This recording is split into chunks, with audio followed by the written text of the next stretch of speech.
ಇಲ್ಲಿ ನೀವು ಇದೇನು ನೋಡ್ತಾ ಇದ್ದೀರಲ್ವಾ, ಇದು ಪುದೀನ ಹೂವು ಅಂತ ಕ್ರಿಸ್ಟಲ್ಸ್ ಥರ ಇರುತ್ತೆ, ಒಳ್ಳೆ ಗ್ಲಾಸ್ ಚೂರುಗಳ ಥರ ಇರುತ್ತೆ. ಹಿಂಗೆ ಮುರಿದ್ರೆ ಮುರಿದೋಗುತ್ತೆ. ಇದು ಗಂಧಿಗೆ ಅಂಗಡಿನಲ್ಲಿ ಸಿಗುತ್ತೆ. ಇದ್ರ ಹೆಸರು ಪುದೀನ ಹೂವು. ಇದು ಎರಡನೇದು, ಇದು ಪಚ್ಕರ್ಪೂರ ನಿಮ್ಗೆಲ್ರಿಗೂ ಗೊತ್ತಿರೋ ಅಂಥದ್ದು. ಇದು ಬಂದು ವಾಮ್ ಹೂವು. ಇದು ವಾಮ್ ಹೂವು ಗಂಧಿಗೆ ಅಂಗಡಿನಲ್ಲಿ ಸಿಗುತ್ತೆ. ಇದು ಮೂರೂ ಈ ಒಂದು ಬಾಟ್ಲಲ್ಲಿ ಹಾಕೋದು.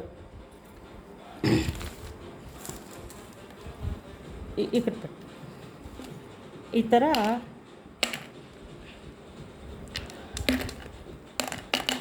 ಬಾಟ್ಲಲ್ಲಿ ಹಾಕಿದ್ರೆ ಯಾವ ಥರ ಮ್ಯಾಜಿಕ್ ಆಗುತ್ತೆ ಇನ್ನೊಂದು ಸ್ವಲ್ಪ ಹೊತ್ತಿಗೆ ಅಂತ ನೋಡಿ. ಇದು ಯಾವುದಕ್ಕೆ ಯೂಸ್ ಆಗುತ್ತೆ ಅಂತ ನಾನು ಮತ್ತೆ ಹೇಳ್ತೀನಿ.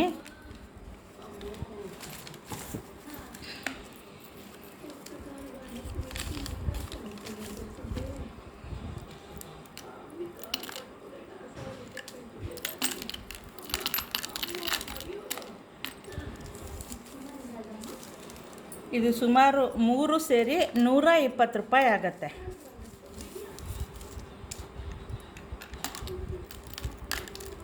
ಇದು 40 ರೂಪಾಯಿ ಒಂದು ಥರದ್ದು. ಎಷ್ಟು ಗ್ರಾಮ್ಸು ನಂಗೆ ಸರಿಯಾಗಿ ಗೊತ್ತಿಲ್ಲ.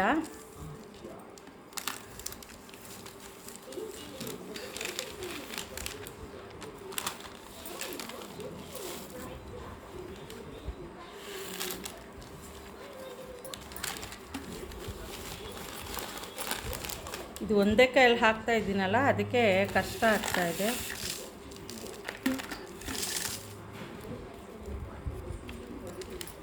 ಅದು ಫುಲ್ಲು ಎಸೆನ್ ಪೇಪರ್ ಎಸ್ ಒಂದು ಕಿಂದುಂಡೆ.